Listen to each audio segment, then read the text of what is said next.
क्या चीवर जो है एक पत्थर के ऊपर पड़ा हो, एक पेड़ के ऊपर पड़ा हो, एक गधे के ऊपर पड़ा हो और एक इंसान के ऊपर पड़ा हो, इनमें फर्क है या नहीं है? फर्क है या नहीं है? अरे भाई गधा, पेड़, पत्थर, क्या चीवर का कोई इस्तेमाल कर सकता है? ना गलत ना सही। लेकिन एक इंसान उस चीवर का इस्तेमाल करेगा, वो सही भी कर सकता है, गलत भी सकता है। तो बताइए कि हम पहचान लेंगे कि ये बौद्ध है या नहीं? इसीलिए पैरामीटर नहीं लगा, इसलिए दुश्मन का काम आसान हो रहा है। तो नकली लोग हमारे बीच में भेज देता है, बौद्ध बनाकर, बौद्ध बनाकर। तो इसलिए हमने एक कोर्स बनाया। कोर्स को 3 भाग बैठा हूँ, संविधान चला रहे हैं। संविधान हमारे लोगों के घर में पहुंच गया। क्या उन्होंने संविधान पढ़ लिया है? नहीं, किसी ने नहीं पढ़ा। अच्छा ठीक है, कोई बात नहीं। जिन लोगों ने संविधान बांटा, क्या उन्होंने पढ़ लिया है? नहीं पढ़ा। क्या हुआ ये कि संविधान चिल्लाकर जो संविधान की किताब 200 रुपए में लेटेस्ट एडिशन मिल रहा था, और वही ओल्ड एडिशन 800 रुपए, 1000 रुपए का बिक रहा है। इसलिए क्योंकि वो संविधान नाम का जो शब्द है आपके दिमाग में अच्छी तरह फीड कर दिया। बिजनेस तो बहुत हुआ, लेकिन क्या वास्तव में संविधान हमारी सभी समस्याओं का हल है? क्या बाबा और नोटन की बात घूम रहा है? मैं साफ साफ बोल रहा हूँ, पूरे देश के लोगों को, पूरे देश के बौद्धों को जानकारी नहीं है कि बौद्ध क्यों किसे कहें, बौद्ध क्या होता है, अबौद्ध क्या होता है। और हमारे दुश्मनों का काम आसान कर रखा है। दिन रात चिल्लाते दुश्मन दुश्मन, लेकिन दुश्मन क्या है, दोस्त क्या है, पता ही नहीं। तो वो महाबोधि महाविहार का बात है। आजकल लोगों के पीछे बहुत पागल हो रखे हैं, लेकिन उपसंपदा नहीं हुई है। सोचिए, एक व्यक्ति जिसकी उपसंपदा नहीं हुई है, उपसंपदा छोड़िए, चीवर पहनने का हक नहीं है, क्योंकि श्रामलेर भी नहीं है, श्रामलेर भी नहीं है। वो एक गृहस्थ के समान है और चीवर पहन के आप लोगों के बीच में घूम रहा है, और आप लोग उस पर गए लाखों करोड़ों रुपया लगा। और संघर्ष की तो बात कर ही नहीं बाबा साहेब ने। बड़ी मुसीबत हो गई हमारे युवाओं के लिए, क्योंकि हमारे युवाओं को जब तक संघर्ष शब्द ना इस्तेमाल कर ले, उनका पेट का पानी नहीं पचता, खाना हजम नहीं होता। संघर्ष करने की बड़ी आदत है। अब बाबा साहेब ने संघर्ष क्यों नहीं कहा भाव?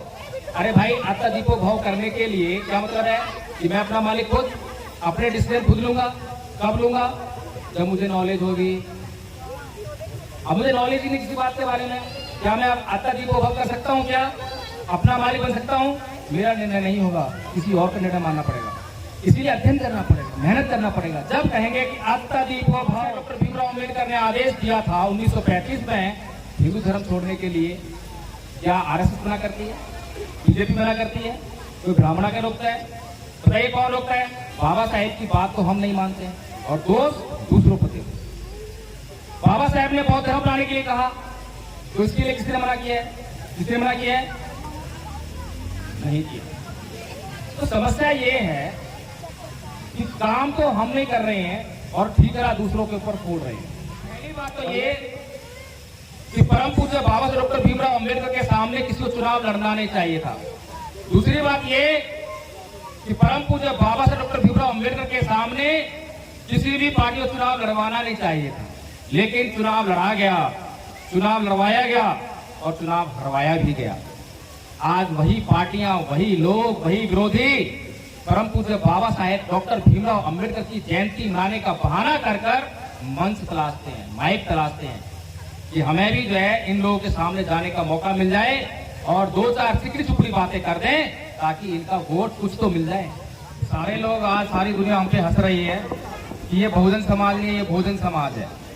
ये किसी भी कार्यक्रम में आता है तो केवल भोजन के लिए आता है, भोजन के समय पर आता है।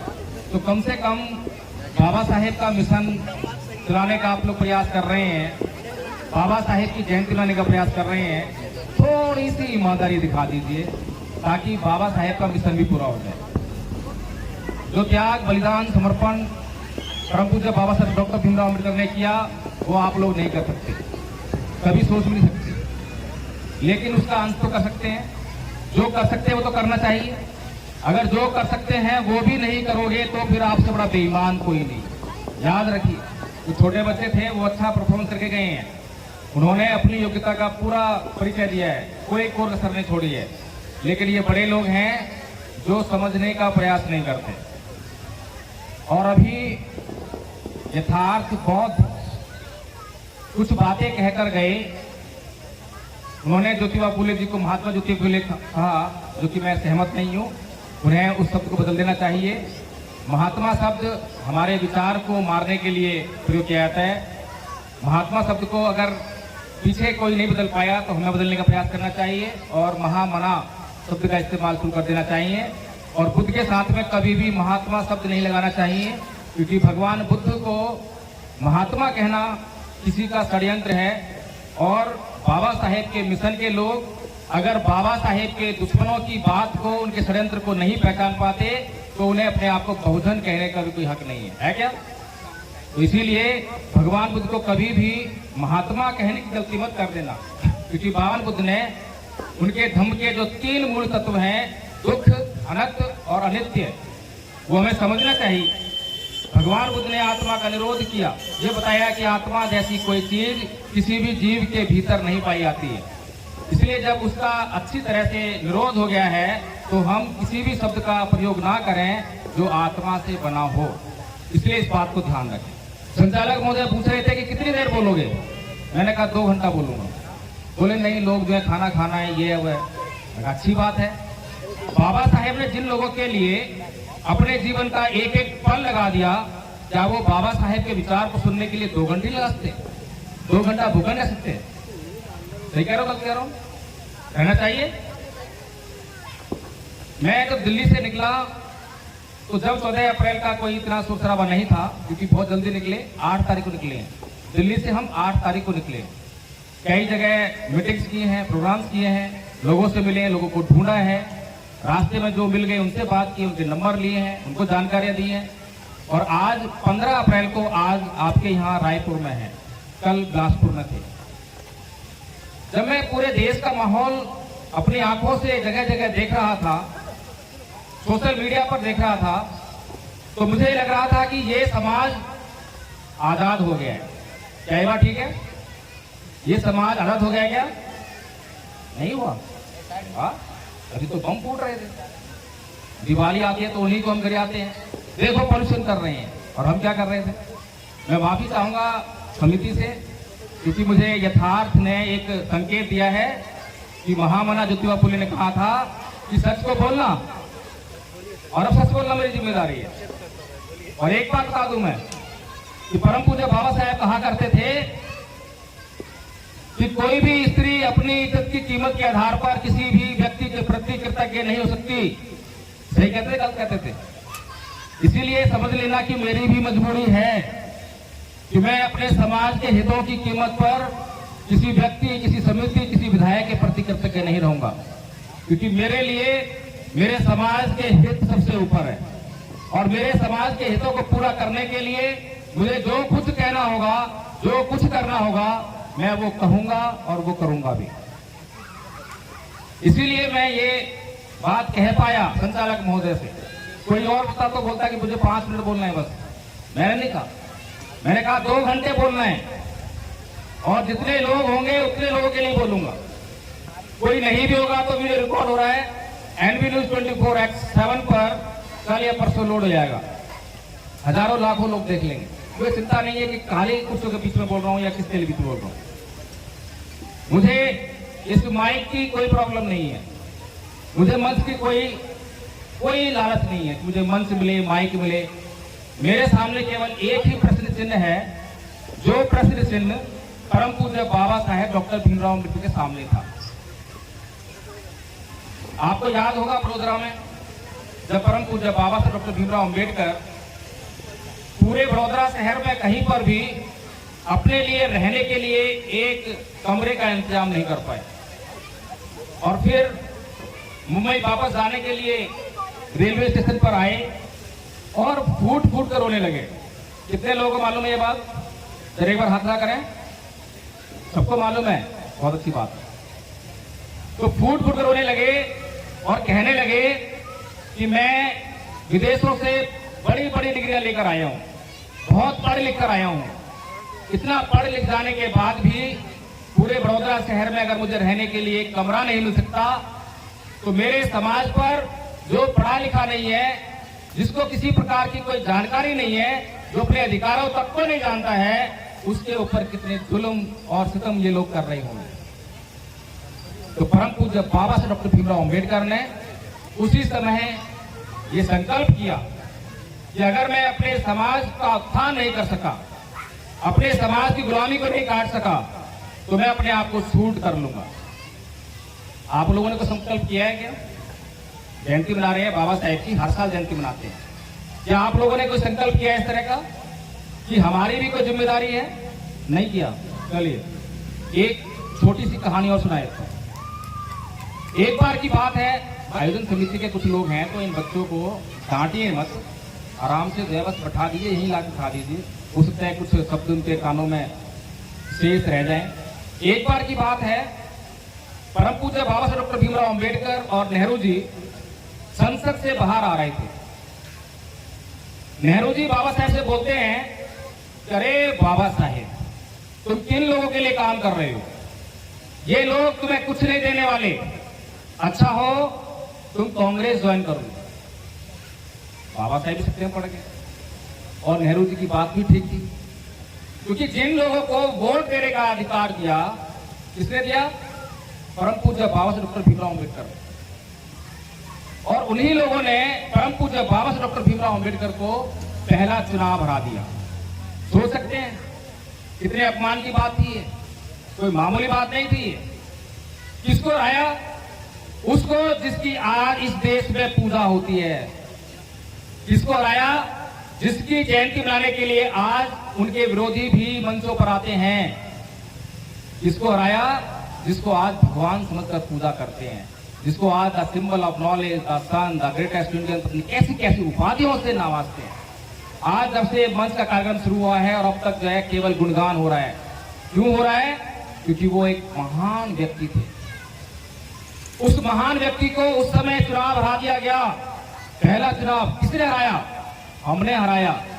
हमें वोट का अधिकार नहीं था। तो पहली बात तो ये कि परम पूज्य बाबा साहब डॉक्टर भीमराव अंबेडकर के सामने किसी को चुनाव लड़ना नहीं चाहिए था। लड़ना चाहिए था क्या? बोलिए। दूसरी बात ये कि परम पूज्य बाबा साहब डॉक्टर भीमराव अंबेडकर के सामने किसी भी पार्टी को चुनाव लड़वाना नहीं चाहिए था। दोनों बात ठीक है। लेकिन चुनाव लड़ा गया, चुनाव लड़वाया गया और चुनाव हरवाया भी गया। आज वही पार्टियां, वही लोग, वही विरोधी परम पूज्य बाबा साहेब डॉक्टर भीमराव अंबेडकर की जयंती मनाने का बहाना कर कर मंच तलाशते हैं, माइक तलाशते हैं कि हमें भी जो है इन लोगों के सामने जाने का मौका मिल जाए और दो चार सिकड़ी चुपड़ी बातें कर दें ताकि इनका वोट कुछ तो मिल जाए। सही बात है। हम लोग लगातार कहते हैं कि 3% लोग 97% लोगों पर राज कर रहे हैं। कुछ कहते हैं 85% राज कर रहे हैं। 85 हो 50 हो, पर राज तो वही कर रहे हैं। असलियत तो यही है। राज वो कर रहे हैं जिनका संख्या बल इस देश में नहीं है, और राज कर रहे हैं संविधान की असली भावना के खिलाफ जाकर। संविधान की मूल भावना में तो लोकतंत्र है, और लोकतंत्र में उसका शासन होता है जिसके पास वोट होता है। वोट तो हमारे पास है, लेकिन शासन हमारे पास है। इसके लिए दोषी कौन है? मैं जब से मंच पर बैठा हूं, क्योंकि मुख्य वक्ता के रूप में बुलाया गया तो बंदिशें थी। सबसे पहले मंच पर बुलाया गया, मंच का सम्मान जरूर था। जब से ही मैं सुन रहा हूं कि बाबा साहेब ने ये किया, बाबा साहेब ने वो किया, बाबा साहेब ने ये किया, लेकिन बाबा साहेब ने अपनी जिंदगी में 4 महत्वपूर्ण काम किए थे। वो 4 महत्वपूर्ण कामों में से एक भी काम मुझे यहां पर डिस्कस करता हुआ दिखाई नहीं। अगर वो 4 काम यहां पर डिस्कस हो रहे होते तो सुनने वाले लोग कुछ सोचते, समझते और उनके ऊपर कुछ कार्यभार डाला जाता, कुछ कार्य करने के लिए दिया जाता। क्या आप लोगों को, में से किसी को मालूम है वो 4 काम कौन से हैं? 4 महान कार्य जिनके लिए बाबा साहेब डॉक्टर भीमराव अंबेडकर विश्व विख्यात है। भारत में नहीं, पूरी दुनिया जानती है। किसी को नहीं मालूम? पहला काम है 1935 का, जब परम पूज्य बाबा साहेब डॉक्टर भीमराव अंबेडकर ने येवला की धरती से घोषणा की कि मैं हिंदू पैदा हुआ, ये मेरे बस की बात नहीं थी, लेकिन मैं हिंदू मरूंगा नहीं। ये उनका विश्व विख्यात स्टेटमेंट है। दूसरा काम किया 1956 में, जब उन्होंने बौद्ध धर्म को ग्रहण किया। ये भी विश्व विख्यात है, क्योंकि आज तक एकमात्र धर्म परिवर्तन है जिसमें एक साथ लाखों लोगों ने धर्म परिवर्तन किया, इसलिए विश्व विख्यात। तीसरा काम संविधान बनाने का। पूरी दुनिया के लोग जानते हैं कि भारत का संविधान परम पूज्य बाबा साहेब डॉक्टर भीमराव अम्बेडकर ने लिखा है। भारत के लोग नहीं जानते होंगे, भोजन समाज के लोग भी जानते होंगे, लेकिन पूरी दुनिया जानती है। चौथा काम था हिंदू कोड बिल बनाकर भारत की प्रत्येक नारी को आजाद करना, चाहे वो किसी भी समाज की हो, चाहे वो ब्राह्मण समाज की हो, क्षत्रिय हो, वैश्य हो, हिंदू हो, मुस्लिम हो, सारी महिलाओं के लिए जो है हिंदू कोड बिल तैयार करके ड्राफ्ट तैयार करके संसद के सामने पेश कर। उन्होंने तो उसको पारित नहीं किया क्योंकि एक ही गले में हड्डी लग गई थी। संविधान एक सूत्र के द्वारा बनाया गया संविधान, क्योंकि भारत के लोगों को तो ये विधान है ही नहीं। अब उसको जो हिंदू कोड बिल है, नाम भी उसका हिंदू कोड बिल है, कैसे स्वीकार कर ले, इसीलिए उसको बाद में तोड़ कर अलग अलग भाग में जो है उसको पारित कराएगा। लेकिन सभी जानते हैं कि हिंदू कोड बिल परम पूज्य बाबा साहेब डॉक्टर भीमराव अम्बेडकर ने इस देश की महिलाओं को करने के लिए बनाया था। अब सवाल हमारे सामने ये है कि हम लोग बहुत मिशन की बातें करते हैं, आखिर बाबा साहेब का मिशन था क्या? आप में से किसी को मालूम है क्या? अगर मालूम हो तो एक बार हाथ खड़ा कर दीजिए, थोड़ा जल्दी करें ताकि आपका टाइम कम बच जाए। नहीं मालूम? बाबा साहेब का मिशन था समाज का उत्थान करना। ठीक कह रहा हूं? संकल्प क्या था? अगर मैं अपने समाज का उत्थान न कर सका तो अपने आप को शूट कर लूंगा। और हमारा मिशन क्या है? हमारे समाज का मिशन क्या है? क्या हमारे समाज का मिशन भी यही है, समाज का उत्थान करना? क्या आप लोगों का है? और हम चलाते हैं मिशन। अब मिशन क्यों नहीं पूरा हो रहा? मिशन तो इसलिए पूरा नहीं हो रहा ना, जब किसी ने संकल्प लिया कि मैं अगर अपने समाज का उत्थान नहीं कर सका तो अपने आप को शूट कर लूंगा, तो समाज का मिशन पूरा हुआ? हुआ या नहीं हुआ? हुआ या नहीं हुआ? भाई अकेले अम्बेडकर थे, अकेले अम्बेडकर ने हमें क्या किया? संविधान में लोकतंत्र और संविधान में हमारे तमाम हक और अधिकार दे दिए, अकेले अम्बेडकर ने। और आज हमारे सामने लाखों करोड़ों लोग पढ़े लिखे हैं या नहीं है? जितने भी हमारे समाज के IAS IPS हैं, सभी लोग पढ़े लिखे हैं, सारे जज पढ़े लिखे हैं, सारे विधायक सांसद पढ़े लिखे हैं, और ये सारे मिलकर आज की आवाज लगाते हैं। ऐसे ही मंचों पर आएंगे और सारे मिलकर आवाज लगाते हैं कि आज हमारा संविधान खतरे में है। सुनने में आता है? आज हमारा संविधान खतरे में है, आज हमारा लोकतंत्र खतरे में है, आज हमारे हक अधिकार खतरे में है। सवाल ये है कि आज अगर ये सब कुछ खतरे में है तो जिम्मेदार कौन है? बताइए मुझे, जिम्मेदार कौन है? एक अकेला अम्बेडकर संविधान देता है, लोकतंत्र देता है, तमाम हक अधिकार देता है, और लाखों करोड़ों लोग जब पढ़े लिखे हो जाए समाज में तो आवाज आनी चाहिए कि हमारा सब कुछ सुरक्षित है, और आवाज आ रही है कि हमारा सब कुछ खतरे में है। इसका मतलब कि हमारे साथ बहुत बड़ी बेईमानी हो रही है, बहुत बड़ी बेईमानी हो रही है। वो बेईमानी कौन सी है? जब से मिशन मूवमेंट में लगे तो शर्म लिहाज छोड़ दिया है। शर्म, खाना भी चाहिए तो खाना बोल देते हैं, मांग लेते हैं, चाय चाहिए चाय मांग लेते हैं, शर्म नहीं करना। नहीं देंगे तो कोई बात नहीं, मिल जाएगी तो काम चल जाएगा, आगे बढ़ जाएगा। हमारी असली परेशानी बाहर नहीं है, लेकिन हमें ये समझाया जाता है, बताया जाता है, और ऐसी मंचों के माध्यम से बताया जाता है कि हमारी सभी परेशानियों का कारण RSS है।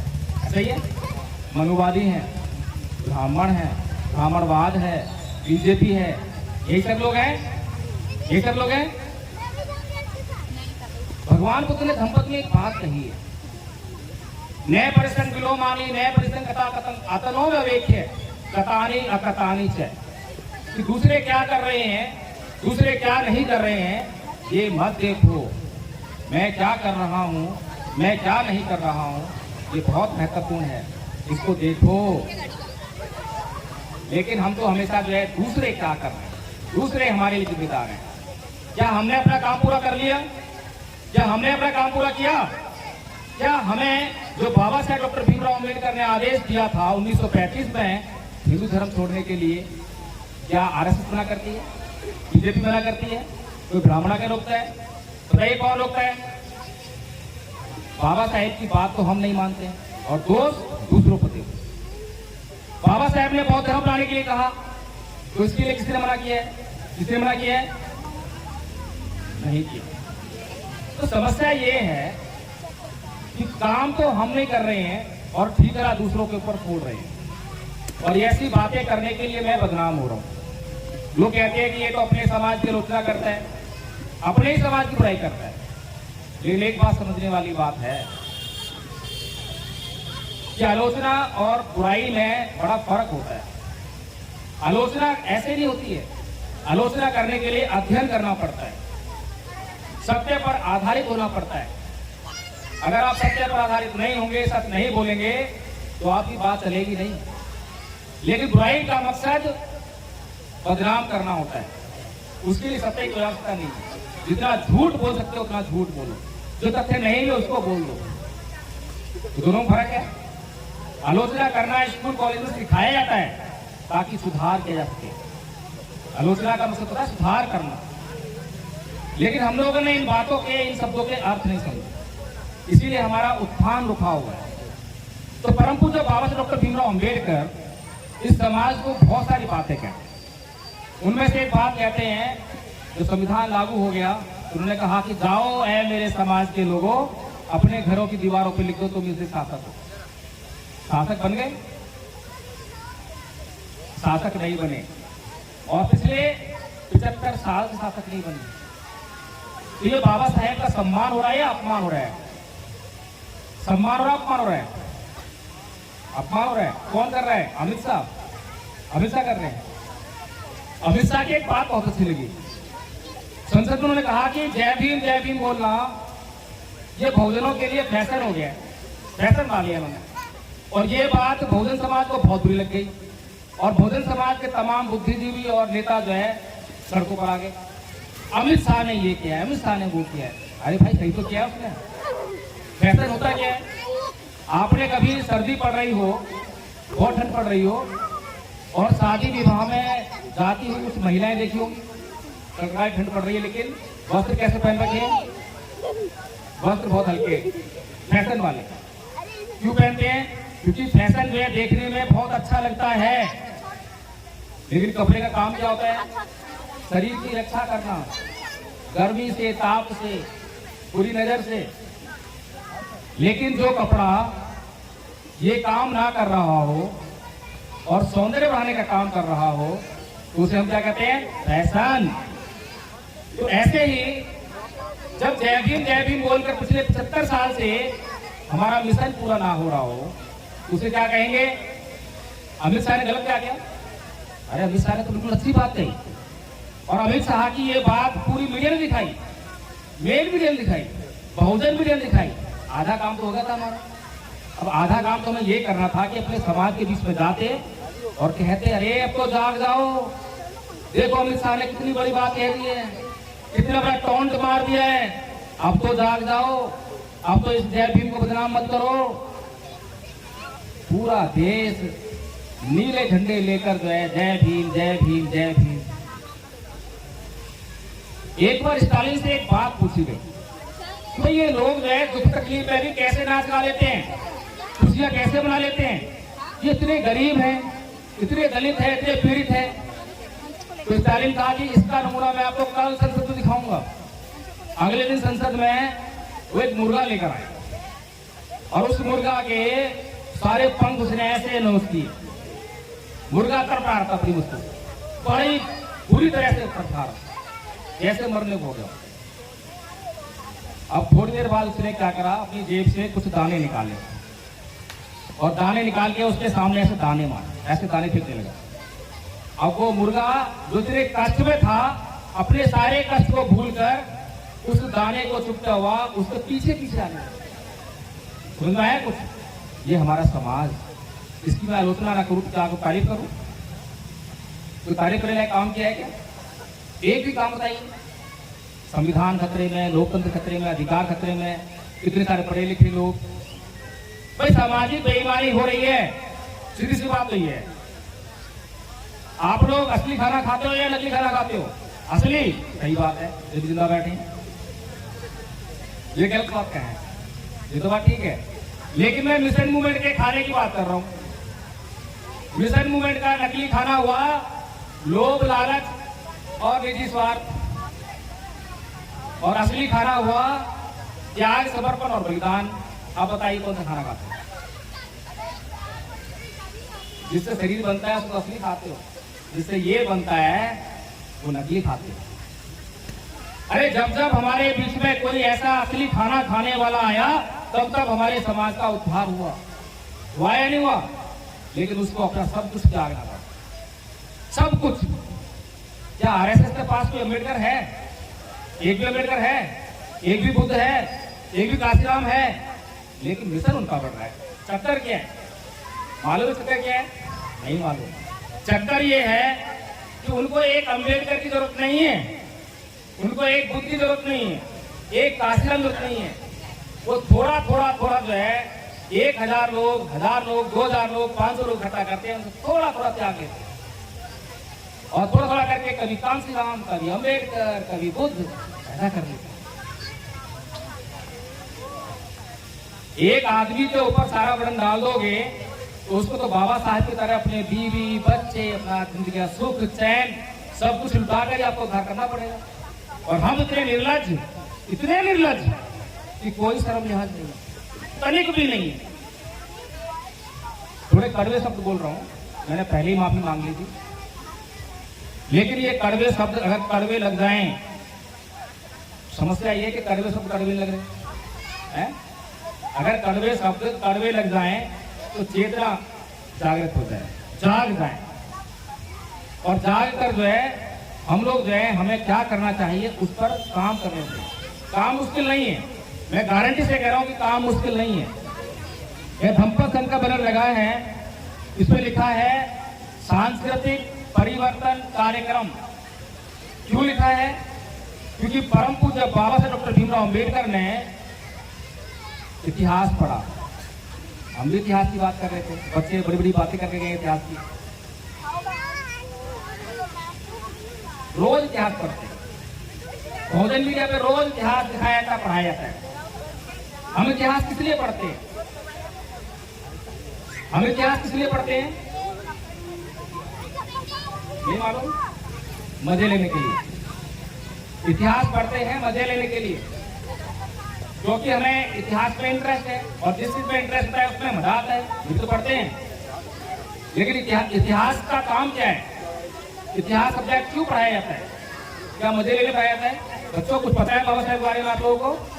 अरे भाई तुम्हारा कसूर नहीं है, तुम्हें गांधी जी के बारे में पता होगा, नेहरू जी के बारे में पता होगा, नरेंद्र मोदी जी के बारे में पता होगा, तुम्हें सबके बारे में पता होगा, लेकिन बाबा साहब के बारे में नहीं पता होगा, बुद्ध के बारे में नहीं पता होगा, क्योंकि तुम्हें जो है तुम्हारे स्कूल कॉलेज में जो पढ़ाया जाता है केवल वही पता होगा।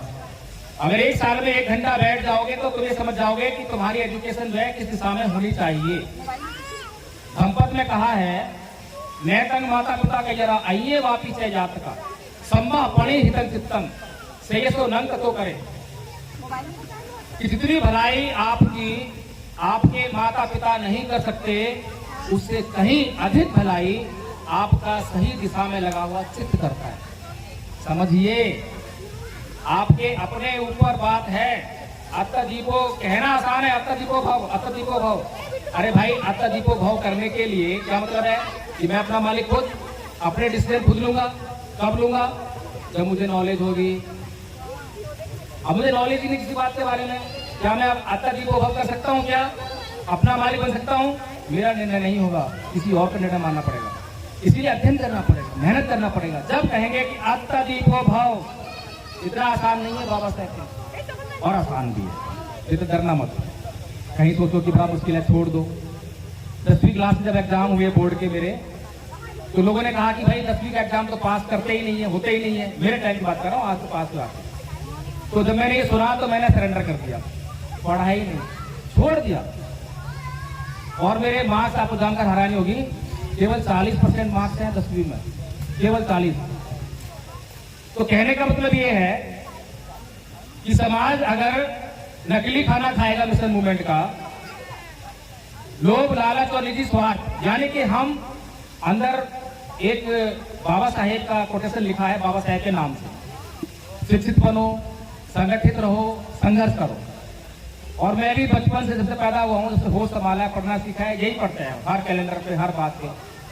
लेकिन एक बार सौभाग्य प्राप्त हुआ, वाम सेब के लोगों पर मैंने देखा, वहां पर 3 शब्द लिखे थे, एजुकेट, एजिटेट, ऑर्गेनाइज। क्योंकि बाबा साहेब तो हिंदी में लिखते नहीं थे, वो तो अंग्रेजी में लिखते थे। तो अंग्रेजी में लिखा है एजुकेट, एजिटेट, ऑर्गेनाइज। मैंने जब उनका हिंदी में मतलब निकाला तो मेरा दिमाग खराब हो गया, ये क्या हो रहा है? बाबा साहब कुछ कह रहे हैं, ये कुछ सुन रहे हैं, वो कुछ करने के लिए कह रहे हैं, ये कर ही नहीं रहे हैं। अब मुझे बताइए कि क्या इन तीनों अंग्रेजी के शब्दों का मतलब हिंदी में वही है जो आप लोग कहते हैं? क्या एजुकेट का मतलब शिक्षित बनो होता है क्या? शिक्षित करो, देखो कितनी बढ़िया। अब शिक्षित करो और शिक्षित बनो क्या एक ही होता है क्या? क्या शिक्षित बनो और शिक्षित करो एक ही होता है? यही फर्क है। हमारे भीतर जो है निजी लोभ लालच कैसे आ गया, निजी स्वार्थ कैसे आ गया? इसीलिए आ गया क्योंकि दिशाएं गलत चल रही है। जाना है दिल्ली और रोड पकड़ लिया मैंने तमिलनाडु का, दिल्ली पहुंच पाऊं। तो जब हमने कहा कि शिक्षित बनो तो हम शिक्षित बनने लगे। कैसे? समाज को लूट लूट कर, समाज से मांग मांग कर अपने आप को शिक्षित कर लिया। इसलिए किया, नौकरी चाहिए, इसलिए किया। और नौकरी किसके चाहिए? अपने लिए, अपने परिवार के लिए, समाज के लिए नहीं। अब बाबा साहब क्या कह रहे हैं? शिक्षित करो। जब शिक्षित करने की बात है तो कैसे करेंगे? कि तुम्हारे पास जो कुछ भी है उससे समाज को शिक्षित करने का प्रयास करो। तुम्हारे पास जमीन है तो जमीन दो, स्कूल खोलो, कोचिंग सेंटर खोलो। तुम्हारे पास शिक्षा है तो शिक्षा देकर करो। तुम्हारे पास पैसा है तो पैसा लगाकर करो। इस समाज को शिक्षित करो। बदल गया फर्क? पता लग गया हमारा मिशन पूरा क्यों नहीं हो रहा है? कोई भी आता है और हमें बेवकूफ चला जाता है, किसी को मिशन से मतलब नहीं है। बाबा साहब डॉक्टर भीमराव अम्बेडकर का एक और कोटेशन हमारे समाज के युवा बहुत लेकर घूमते हैं। वो कहते हैं कि बाबा साहब ने कहा है कि अत्याचार को करने वाले से ज्यादा बड़ा गुनहगार अत्याचार सहने वाला होता है। हमारे समाज के युवाओं के हाथों में लाठी, डंडे और ईंट आ गई और उन्होंने मतलब निकाल लिया कि बस करके जाम करो, यही बाबा साहब ने कहा है। लेकिन बाबा साहब जिनकी शरण में गए, उन्होंने कहा कि ना ही वेरेन वेरानी समंत का चलन अवेरेन से समंती है धुमोसनंतन। अब किसको सही माने, किसको गलत माने? कौन सही है, कौन गलत है? तो किसी को नहीं मालूम कि कौन सही है। बाबा साहब की बात माने या बुद्ध की बात माने? बाबा साहब की बात। और बुद्ध की बात? आप तो बुद्ध मंदिर में बैठे हो। मैं बोल रहा हूं अगर बाबा साहब को हम मानेंगे ना तो बाबा साहब को हम लोग आदम ही मान लिए ना, तो बुद्ध की शरण में चले जाए। अरे वाह, देखिए समझने वाली बात है। ना तो बाबा साहब गलत है ना बुद्ध गलत है, लेकिन समझ में हमारे नहीं आया कि बाबा साहब ने क्या कहा। अब ये बताइए कि बाबा साहब के ऊपर बचपन से लेकर जब तक वो मरे तब तक अत्याचार हुआ या नहीं हुआ? हुआ। तो बताइए कि किसके खिलाफ उन्होंने ईंट उठाई, किसके खिलाफ लाठी उठाई, किसके खिलाफ FIR दर्ज कराई, किससे मुआवजा मांगा? बताइए, किससे मांगा? तो फिर मतलब उन्होंने अत्याचार को सहन कर लिया? क्योंकि जो अगला शब्द बाबा साहब ने दिया एजिटेट, उसका हमने जो कर दिया कि संगठित रहो या संघर्ष करो, नहीं है। उसका मतलब है आंदोलित करो, आंदोलित करो। और आंदोलन का मतलब क्या है? यही सड़कें जाम करना और अपनी बातें बनवा लेना, यही है। उदाहरण देकर समझाऊंगा ताकि समझ में आ जाए। एक ही क्लास में 2 बच्चे पढ़ाई कर रहे हैं और वो हिस्ट्री पढ़ रहे हैं, इतिहास पढ़ रहे हैं। मान लीजिए उनके सामने एक घटना का जिक्र होता है उस किताब में। घटना में लिखा है कि किसी जगह पर उस समाज के, दोनों बच्चे की समाज से, उस समाज के कितने घर जला दिए गए, कितने लोगों की हत्या कर दी गई, कितना नुकसान हुआ। तो एक विद्यार्थी, एक स्टूडेंट जो है वो सारी बातें ठीक ठीक पढ़कर सारी याद कर लेता है, जैसी लिखी है वैसी याद कर लेता है। और जब परीक्षा होती है तो परीक्षा में सारी बातें वैसी की वैसी लिखकर आता है। हेलो। और उसके बाद उसको नौकरी मिलती है और उसका जीवन खुशहाली से गुजरता है। गुजरना ही है, नौकरी मिलेगी तो पैसा आएगा, गरीबी हटेगी, बहुत मजेगी जिंदगी। लेकिन वहीं पर जब दूसरा बच्चा उसी घटना को पढ़ता है तो उसके तन बदन में आग लग जाती है, उसकी नींद उड़ जाती है। वो सोचने पर मजबूर होता है कि मेरे समाज के ऊपर अत्याचार हुआ, कैसे हुआ, किसने किया, मैं क्या कर सकता हूँ, मैं क्यों नहीं कर पा रहा हूँ। अब बताइए आंदोलन कहां पर, आंदोलन कहां पर है, किस बच्चे में आंदोलन है, पहले वाले में, दूसरे वाले में? समझ में आ गया हम कहां पीछे हैं? क्योंकि एजुकेशन का मतलब क्या होता है, वो एजुकेट करना नहीं होगा अगर उस एजुकेशन से किसी के भीतर एजुकेशन ना हो। अगर चेतना का संचार ना कर सके तो शिक्षा किस बात की शिक्षा हो? जो बात आपके समाज के प्रति आपको सचेत ना कर सके, आपके समाज के प्रति संवेदनाएं पैदा ना कर सके, उसको आप शिक्षा कैसे कर सकते हो? वो तो बस पेट पालने के साधन मात्र रह जाएगी। गलत तो नहीं कह रहा मैं, सही कह रहा हूं। तीसरी बात कही ऑर्गेनाइज और संघर्ष की तो बात करी नहीं बाबा साहेब ने। बड़ी मुसीबत हो गई हमारे युवाओं के लिए, क्योंकि हमारे युवाओं को जब तक संघर्ष शब्द ना इस्तेमाल कर ले उनका पेट का पानी नहीं पचता, खाना हजम नहीं होता। संघर्ष करने की बड़ी आदत है। अब बाबा साहेब ने संघर्ष क्यों नहीं कहा और ऑर्गेनाइज यानी समाज को संगठित करो क्यों कहा, ये समझने वाली बात। संघर्ष क्यों नहीं कहा? अब उदाहरण देकर समझाऊंगा ताकि अच्छी तरह समझ में आ जाए। अब मान लीजिए मैं आपके यहाँ शहर आया हूँ, रायपुर आया हूँ, अब यहाँ से वापस मुझे दिल्ली जाना है, गाड़ी से आया हूँ तो मैंने गाड़ी उठाई और चल दिया और रास्ते में पंचर हो गया। क्या आप लोग मेरे पीछे पीछे आएंगे? एडवोकेट जयवी प्रकाश तुम संघर्ष करो, आगे पंचर वाला बैठा हुआ है, जाके पंचर लगाओ, कहोगे? आगे जाके मेरा पेट्रोल खत्म हो जाएगा, फिर पीछे आओगे, एडवोकेट जयवी प्रकाश संघर्ष करो, हम तुम्हारे साथ हैं, आगे पेट्रोल पंप है भरवा लो, ऐसे कहोगे? अरे भाई, जब दिल्ली मुझे जाना है तो मैं लक्ष्य तैयार कर दिया है कि मुझे दिल्ली पहुंचना है और रोड मैंने जो है तय कर लिया है, तो उस पर जितनी भी दुख मुसीबतें आएंगी कोई कहने नहीं आएगा। अगर मुझे वहां पहुंचना है तो संघर्ष मुझे करना ही पड़ेगा, इसलिए कहने की जरूरत नहीं होती है। इसीलिए बाबा साहेब बुद्धिमान है, बाबा साहेब इस युग के सबसे बड़े विद्वान हैं, हमें नहीं भूलना चाहिए। बाबा साहेब की एक एक बात, एक एक शब्द बड़ा कीमती है और बाबा साहेब की बातों की कीमत नहीं समझते हैं और समझते नहीं है, समझाते नहीं है, इसीलिए हमारा मिशन पूरा नहीं है। तो अब असली बात आ जाए, मिशन कैसे पूरा होगा? चलिए, बाबा साहेब ने 1935 में घोषणा करके बताई मैंने अभी। अगर हमारे समाज ने उस समय तो बात समझी नहीं, आज सोशल मीडिया है, अगर सोशल मीडिया के माध्यम से आज मान लीजिए कि अगले एक महीने में, मान लेते कि एक महीने बाद हमारे समाज के लोगों ने हिंदू धर्म छोड़ दिया तो क्या होगा? क्या होगा बताइए, क्या होगा? नहीं मालूम? अरे भाई, हिंदू धर्म अल्पसंख्यक हो जाएगा। अच्छा, आज हमारे समाज पर अत्याचार कौन कर रहा है? अत्याचार कौन कर रहा है? अत्याचार मनुवादी कर रहे हैं, आरएसएस कर रही है, बीजेपी कर रही है, ब्राह्मणवादी कर रही है, यही कर रहे हैं। अब ठीक है, उनको अत्याचार करने का साहस कहां से मिल रहा है? आपके ऊपर अत्याचार हुआ, रिपोर्ट लिखाने गए, पुलिस वालों ने बता दिया, ऐसे होता है। रिपोर्ट लिखी भी गई, न्यायालय में गए, वहां प्रेशर बनाया, कॉम्प्रोमाइज कर ले, कॉम्प्रोमाइज करा दिया। कॉम्प्रोमाइज नहीं भी करा तो जज वो बैठा हुआ है, वो आपको न्याय नहीं देगा। ऐसा होता है। ये सारी ताकत कहां से आ रही है? कौन दे रहा है ताकत? हाँ, ये सारी ताकत सत्ता से आ रही है और सत्ता हम लोग दे रहे हैं। और सत्ता हम लोग क्यों दे रहे हैं? क्योंकि अभी तक हमने बाबा साहेब की बात नहीं मानी है। अभी तक हमने बाबा साहेब की उस बात को मान लिया होता तो क्या बांस और क्या बांसुरी, ना रहेगा बांस ना बजेगी बांसुरी। पर तुम्हें तो बांसुरी बजाने की आदत पड़ गई है ना, है?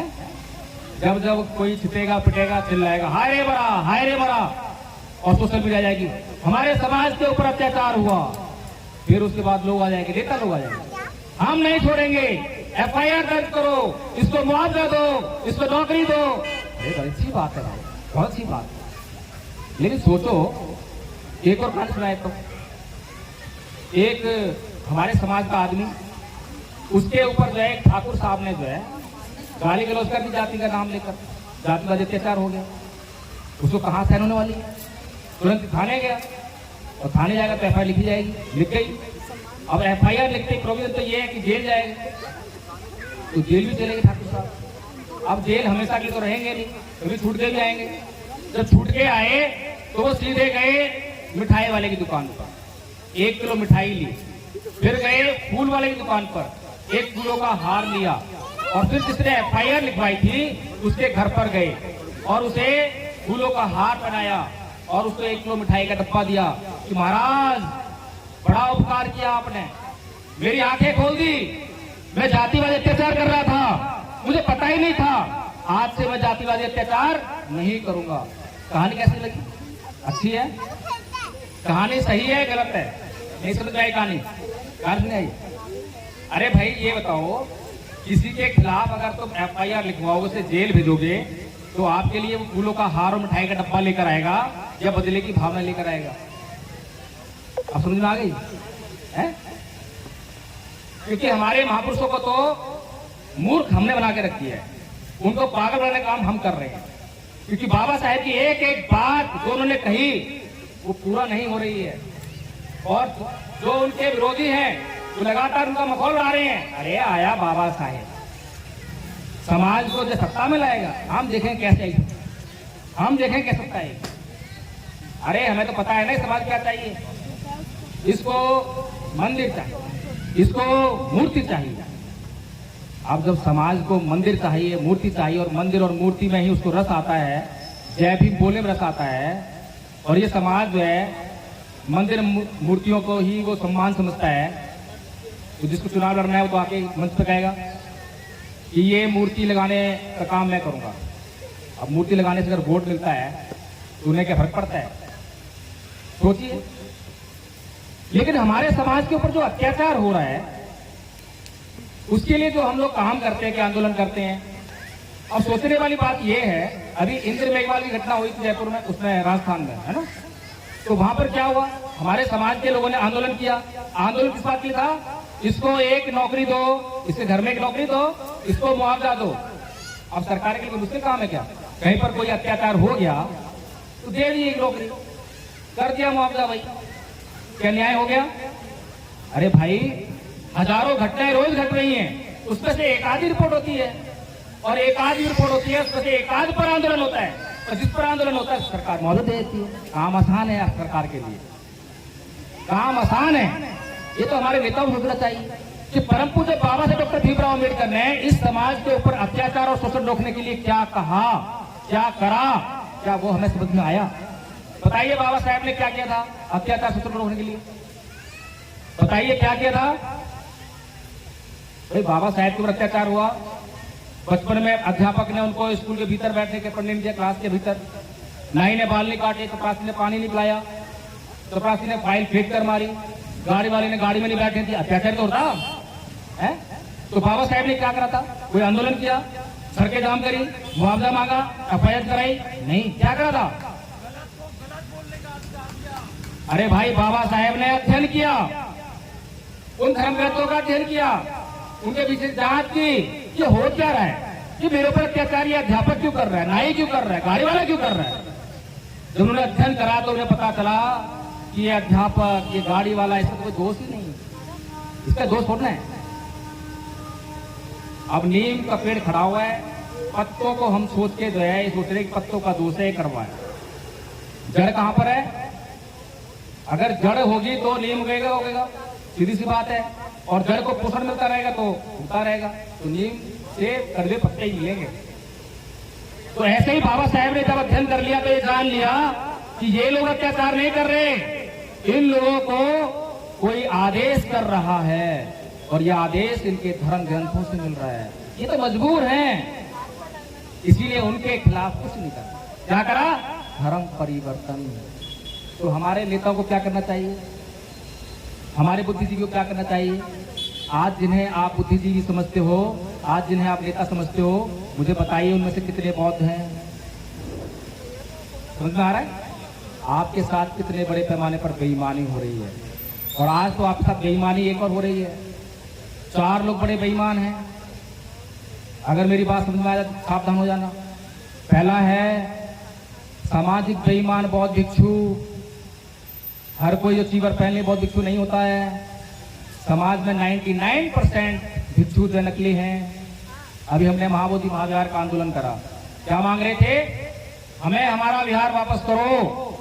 मैंने वहां प्रश्न किया, ये बड़े बड़े नेताओं से प्रश्न करा, आकाश लामा और जैसे लोग हैं, सबसे पूछा मैंने, भाई ये बताओ कि तुम ये जो मांग कर रहे हो, अगर सरकार तुम्हारी मांग को मान ले तो वो किसको विहार देगी, किसको देगी? भाई सरकार के पास तो अपने बहुत भिक्षु हैं या नहीं है? नकली भिक्षु है ना। और तुम्हारे पास कोई भिक्षु संघ नहीं है, उसके पास तो भिक्षु संघ भी है। अगर एक बार ये महाबोधि महाविहार अगर उसने अपने ही भिक्षु संघ को दे दिया, तो अभी तो बीटीएक ये कह रहा है कि हिंदू बौद्ध नहीं है, बौद्ध हिंदू नहीं है, कह रहा है ना। अभी तो आप इस मुद्दे को इंटरनेशनल लेवल पे उठा रहे हो, लेकिन अगर एक बार ये काम हो गया तो उसके बाद आपकी बात, आपका ये मुद्दा हमेशा हमेशा के लिए खत्म हो जाएगा, गुजर जाएगा। इंटरनेशनल लेवल पे क्या कहोगे? वहां तो पता नहीं लोगों को कि यहाँ पर कौन अम्बेडकरवादी, कौन नकली भिक्षु, कौन असली भिक्षु। सोचिए, गलत प्रश्न था क्या मेरा? प्रश्न गलत है क्या? पूरे देश में बता दीजिए कोई बौद्ध भिक्षु संघ है क्या? नहीं। इसीलिए मैंने कहा कि सावधान रहिए। पहला किससे? सामाजिक बेईमान बौद्ध भिक्षु से। बाबा साहेब भी परेशान थे। 13 अक्टूबर 1956 को साफ साफ कह रहे थे भंते चंद्रमणि से, भंते जी मुझे जो है बुद्धं शरणं गच्छामि बोलूंगा, धम्मं शरणं गच्छामि बोलूंगा, लेकिन मुझे संघं शरणं गच्छामि करने के लिए मत बोलना। बड़ी मुश्किल से भंते चंद्रमणि ने उनको समझाया कि बाबा साहेब आप तक जो यहाँ जो धम्म पहुंचा है, इन्हीं बौद्ध भिक्षुओं की बदौलत पहुंचा है, इन्होंने सजो रखा है। इसीलिए संघ ये नहीं है जिसको आप कह रहे हैं, संघ वो है जो आप तक इस धम्म को लेकर आया है। इसलिए उस संघ की तरफ ले जाइए, उस संघ का पुनर्निर्माण करने के लिए आप संघ संगठन कीजिए। तो बाबा साहेब तीनों शरण गए, अभी धर्म प्रचलन कंप्लीट हुआ।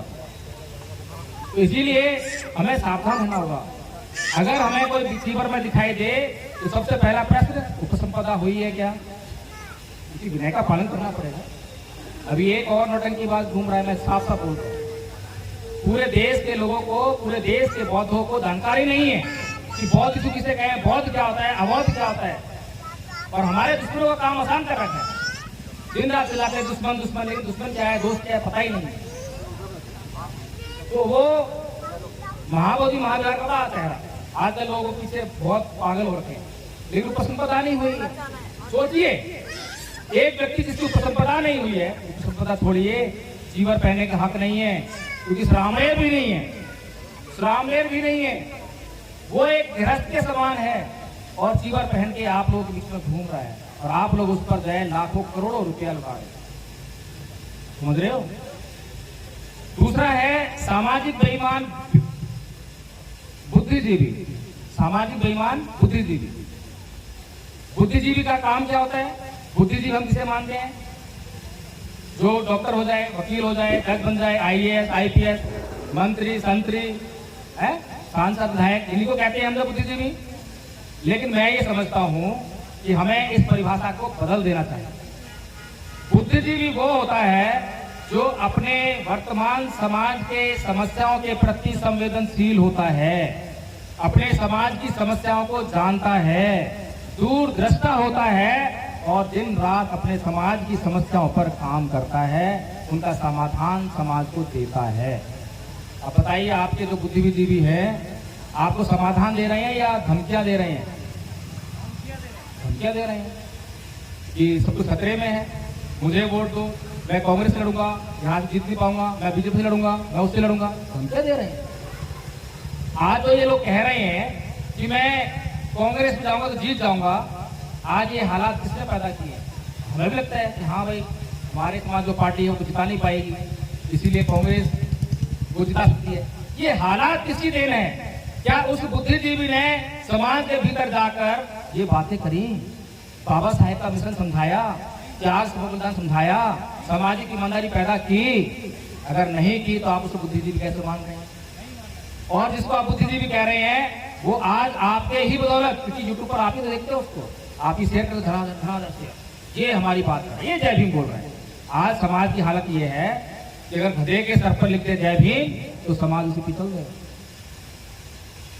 एक बार गूगल मीट में मैं जुड़ा, एक महाराष्ट्र की महिला कह रही थी कि भाई एक बार राजा बिंबिसार जो है कहीं जा रहे थे, तो रास्ते में एक गधे को देखा और गधे के ऊपर चीवर पड़ा। राजा बिंबिसार जो है उसको नमन कर, तो वो राजा बिंबिसार जो है गधे को नमन नहीं कर रहे, वो चीवर को नमन कर रहे हैं। अब ये बात आप लोगों को कौन समझाता है? वही बहुत तो नकली है। क्यों? क्योंकि उसको ये बात करानी है कि चीवर को मत देखो, मुझे मत देखो कि मैं कैसा हूं, ताकि मैं कुछ भी करता रहूं। अब सोचिए, एक प्रश्न पैदा होता है, क्या चीवर जो है एक पत्थर के ऊपर पड़ा हो, एक पेड़ के ऊपर पड़ा हो, एक गधे के ऊपर पड़ा हो और एक इंसान के ऊपर पड़ा हो, इनमें फर्क है या नहीं है? फर्क है या नहीं है? अरे भाई, गधा, पेड़, पत्थर, क्या चीवर का कोई इस्तेमाल कर सकता है? ना गलत ना सही। लेकिन एक इंसान उस चीवर का इस्तेमाल करेगा, वो सही भी कर सकता है, गलत भी कर सकता है। तो बताइए, क्या बात सही हुई क्या? ये हमारे समाज की जो बुद्धि है, ये उसकी जो दरिद्रता है, बुद्धि की दरिद्रता, गरीबी, बुद्धिहीनता पैदा हो गई। क्योंकि दिन रात जो है बस शोर होता है। शोर किसका? संविधान, संविधान, संविधान। अब संविधान जो है, मैंने पूछा, अभी आदरणीय संचालिका महोदय जी बैठी थी, मैंने पूछा, मैं कहा आदरणीय जी, जब से बैठा हूँ संविधान संविधान चिल्ला रहे हैं, संविधान हमारे लोगों के घर में पहुंच गया, क्या उन्होंने संविधान पढ़ लिया है? नहीं, किसी ने नहीं पढ़ा। अच्छा ठीक है, कोई बात नहीं। जिन लोगों ने संविधान बांटा, क्या उन्होंने पढ़ लिया है? नहीं पढ़ा। क्या हुआ ये कि संविधान संविधान चिल्लाकर जो संविधान की किताब 200 रुपए में लेटेस्ट एडिशन मिल रहा था, और वही ओल्ड एडिशन 800 रुपए, 1000 रुपए का दिख रहा है। इसलिए क्योंकि वो संविधान नाम का जो शब्द है आपके दिमाग में अच्छी तरह फीड कर दिया। बिजनेस तो बहुत हुआ, लेकिन क्या वास्तव में संविधान हमारी सभी समस्याओं का हल है? क्या बाबा साहब ने ऐसा कहा था? क्योंकि बाबा साहब ने संविधान को 1950 में लागू कराया था, और उसके 6 साल बाद बौद्ध धर्म को ग्रहण किया था। और बौद्ध बनने के बाद बाबा साहब ने कहा था कि मेरे समाज की सभी समस्याओं का एकमात्र हल जो है बौद्ध धर्म है। ये सुना है कि नहीं सुना? क्यों कहा था? क्योंकि संविधान और संविधान के द्वारा बनाए गए कानून वो पेन किलर का काम करते हैं। अगर आपको दर्द होता है तो पेन किलर लेते हैं और काम पे चलते रहते हैं, और बार बार दर्द हो और बार बार पेन किलर लें तो क्या करोगे आप उसका? फिर एक दिन ऐसा दर्द होगा आपसे वो पेन किलर खाने से भी बंद नहीं होगा। फिर डॉक्टर के पास जाएंगे और डॉक्टर को बोलेंगे मेरा ये दर्द बंद नहीं हो रहा।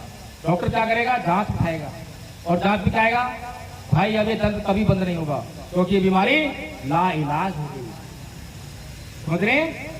तो ऐसे ही हमने संविधान और संविधान के द्वारा बनाए गए कानून, SC/ST एक्ट जैसे कानूनों का शोषण कर दोहन किया है। वो इंस्टेंट रिलीफ के लिए हमें दिए थे। जब ठाकुर साहब बहुत आपदाई हो जाए, जब हमारे पास कोई और समाधान ना हो, तब इसका इस्तेमाल कर लेना। आज तो सरकार भी आज डाटा देती है कि 90% से ज्यादा केसेस कॉम्प्रोमाइज हो रहे हैं। ये कानूनी गलत है। सोचिए, हम सोचते नहीं है। इसीलिए परम पूज्य बाबा साहब डॉक्टर भीमराव अम्बेडकर जानते थे, और संविधान सभा में उनसे पूछा गया कि भाई ये बताओ ये संविधान कैसा बनाया है तुमने? उन्होंने बोला कि भाई ये संविधान जो है अपने आप में कुछ नहीं है, तो जिन हाथों में जाएगा उनके दिमाग में क्या है ये उस पर डिपेंड करेगा। अगर उनकी नीयत अच्छी हुई तो संविधान बहुत अच्छा साबित होगा, और अगर उनकी नीयत खराब हुई तो संविधान बहुत खराब साबित होगा।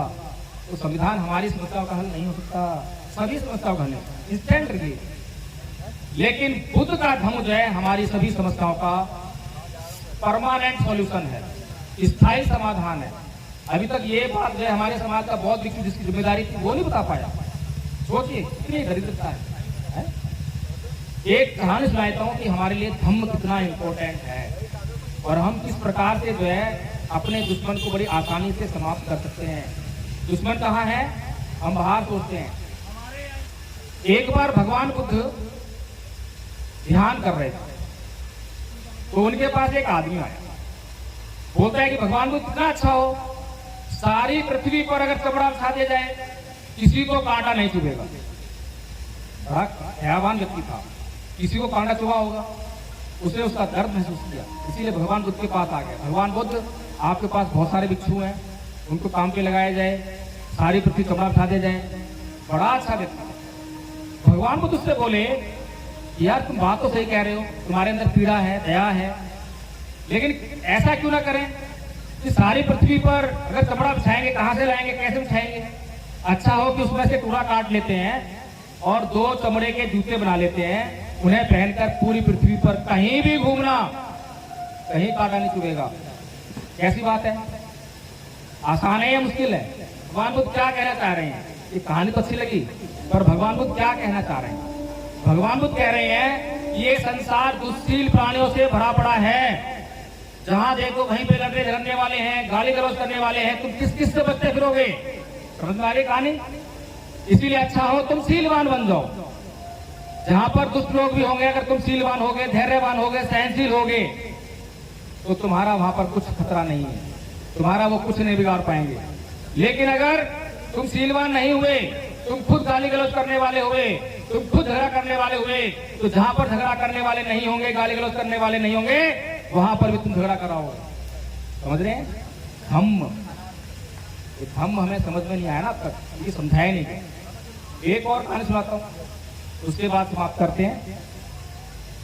एक बार की बात है, हम दोनों हस्बैंड वाइफ, मैडम बैठी हैं और हमारे एक मित्र हैं दिल्ली पुलिस में जॉब करते हैं, वो दोनों हस्बैंड वाइफ। हम हर रोज एक पार्क में सुबह सुबह जाया करते थे, मॉर्निंग वॉक किया करते थे, और मॉर्निंग वॉक के बाद आधा घंटा करीब जो है धम्मपद की गाथा याद करते। एक गाथा उनको याद करा रहे थे, अकोछी मंग, अवधि मंग, अधीनी मंग, अहासी में ये चैतंग उपनयंती वीरंग के संग समझ। उसने मुझे मारा, उसने मुझे लूटा, उसने मुझे जीत लिया, जो ऐसा अपने मन में बनाए रखता है, उनका वैर कभी शांत नहीं होता। ये गाथा उनको अच्छी तरह याद हो गई। एक दिन उनकी मैडम का फोन आया कि प्रकाश जी जल्दी घर आ जाइए। क्या हुआ? कि 3 दिन से बोलचाल नहीं है। बड़ी गंभीर समस्या है। हम दोनों जब उनके घर पर गए और जैसे ही हम घर पे गए तो साहब ड्यूटी से घर आए, तो मैडम उनके लिए पानी लेकर आई। तो बोलते हैं कि अगर ये लोग घर पे ना आए होते तो ये पानी का गिलास तेरे मुंह पर देख के मारता। सोचिए, मैं भी शक्ति में रह गया, ये क्या बोल रहे हैं, ये बहुत है। ये मैंने उनसे केवल इतना पूछा कि आदरणीय जी ये बताइए कि हम हर रोज एक गाथा याद करते हैं, उसका मतलब क्या है? इतना पूछना था बस। उनके चेहरे पर मुस्कान आ गई, हंस पड़े, तुरंत वो पानी का गिलास लिया, पानी पी लिया। 3 दिन का जो झगड़ा था एक क्षण में समाप्त हो, एक क्षण में हंसी खुशी सामान्य हो गए। सोचिए, खुद का धन दवा है या नहीं है? दवा है या नहीं है? दवा है, लेकिन इस दवा का इस्तेमाल तो बहुतों ने नहीं किया। और जब हम कोई दवा का इस्तेमाल करते हैं और दवा फायदा करती है तो कोई कंपनी आकर हमें प्रचार का पैसा नहीं देती है, हम खुद ही भाग भाग कर प्रचार करते हैं, ये दवाई खा लेना, इससे तुम्हारा रिलीफ हो जाएगा। तो जब हम खुद के धर्म की दवा का इस्तेमाल करेंगे, खुद घर में सुख शांति आएगी, घर का कलेश मिट जाएगा, तो क्या हिंदू, क्या मुसलमान, क्या ईसाई, पूरे संसार में जरूरत है इस बात की। कहने के लिए तो मेरे पास बहुत बातें हैं, बहुत सारी बातें हैं, लेकिन मैं समझता हूँ कि आप लोगों को इतना कष्ट जितना तो मैंने दे लिया है, और इस कष्ट को देने के लिए मैं आपसे तहे दिल से क्षमा चाहता हूँ। लेकिन आप बधाई के पात्र हैं, क्योंकि आपने इतना धैर्य दिखाया, और मैं कह सकता हूँ कि आपके भीतर कहीं ना कहीं मिशन मूवमेंट है। और अगर आप ये चाहते हैं कि बाबा साहेब का मिशन पूरा हो तो बहुत आसान काम है, बहुत आसान काम, हमें ज़्यादा मुश्किल नहीं है। क्योंकि कोई भी बच्चा अंधविश्वासी बनता है, पाखंडी बनता है, अंधश्रद्धालु बनता है, तो वो स्कूल कॉलेज जाके बनता है। क्योंकि आज हमारे स्कूलों कॉलेजों में साइंटिफिक टेम्परामेंट नहीं दिया है। तो जहाँ पर बच्चे का चित्त का निर्माण जो है अंधविश्वास में, पाखंड में हो रहा है, तो सीधा सफाई यही है, हमें स्कूल चाहिए, हमें अपने स्कूल चाहिए जहाँ पर हम ये शिक्षाएं दें, जहाँ पर बच्चों को बचपन से ही हम तैयार करें। इतना आसान काम, भारत को बुद्ध में करना बाबा साहेब का सपना था, बाबा साहेब का सपना पूरा करना बड़ा आसान था, मुझे कोई मुश्किल नहीं लगी। इस समाज के पास बहुत पैसा है, बहुत पैसा है या नहीं है? एक दिन में करोड़ों अरबों रुपए खर्च कर दिया है इसी भूखे नंगे समाज में, लेकिन बाबा साहेब के इस सच्चे मिशन पर कितने पैसे खर्च किए?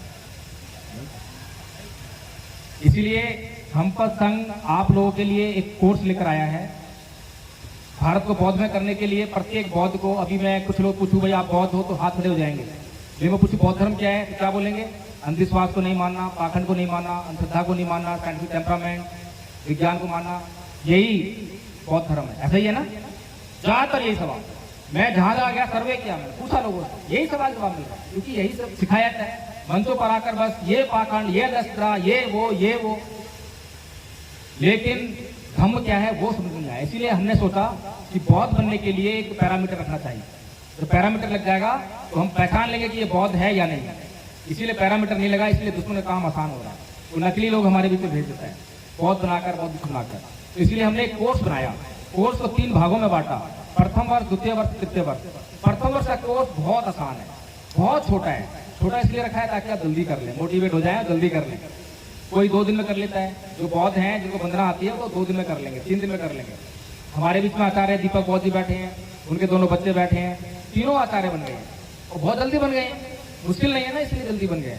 तो इसीलिए एक बात और कि 4 साल के बच्चे से लेकर 70-75 साल के लोगों ने ये कोर्स कर लिया है।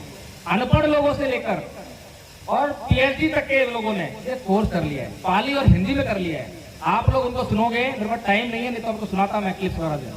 उनको सुनोगे तो आप दंग रह जाओगे। क्या ये अनपढ़ महिला है? क्या ये गांव की महिला है जो पाली में बोल रही है? ये काम धम्मपद ने करके दिखाया। और ये सारा काम आपको कोई फिजिकल नहीं कराते मुझे, ऑनलाइन गूगल पे मीटिंग चलती है। सुबह 5 बजे से 8 बजे तक, दोपहर को 3 बजे से 4:30 बजे तक महिला धम्मतोफा लगती है, शाम को 7 बजे से 10 बजे तक। इस दौरान आपको जो काम सिखा देगा। और आदरणीय आचार्य दीपक बौद्ध साहब पहली बार मिल रहा हूँ इनसे, इससे पहले नहीं मिला, गूगल पे ही मुलाकात हुई है, गूगल पर इन्होंने कोर्स लिखा है। तो इसलिए जो है, अगर आप लोगों को लगता है कि धम्मपद संघ जो है इस दिशा में बड़ा महत्वपूर्ण कार्य कर रहा है, सटीक योजना के साथ में काम कर रहा है और इससे हम अपने मिशन में कामयाब हो जाएंगे, तो मैं अनुग्रह करूंगा, निवेदन करूंगा कि आदरणीय आचार्य दीपक बौद्ध जी आपके यहीं से हैं, गरियाबंद से हैं। आप उनका नंबर ले सकते हैं, उनको अपना नंबर दे सकते हैं और आपसे तुरंत कॉन्टैक्ट करके जो है आपको वो कोर्स कराया जाएगा। और दूसरे वर्ष का कोर्स है संस्कार करवाने का कोर्स, बहुत डिटेल में समझाने वाली बात थी लेकिन नहीं समझा रहा हूँ मैं भी। तीसरे वर्ष का कोर्स है बौद्ध विद्वान बनाने का कोर्स। जैसे मैं बौद्ध धर्म की बातें रख रहा हूँ तो हम इसको कह सकते हैं कि बौद्ध विद्वान है, जो बौद्ध धर्म को डिफेंड कर सके, जो बौद्ध धर्म को जन जन तक पहुंचा सके, उसको हम बौद्ध विद्वान कह सकते हैं। तो इन्हीं बातों साथ में मैं अपनी बात समाप्त करता हूँ। आप लोगों का बहुत बहुत साधुवाद, धन्यवाद। और जो आपको कष्ट हुआ उसके लिए मैं फिर से माफी मांगता हूँ। जय भीम, नमस्कार।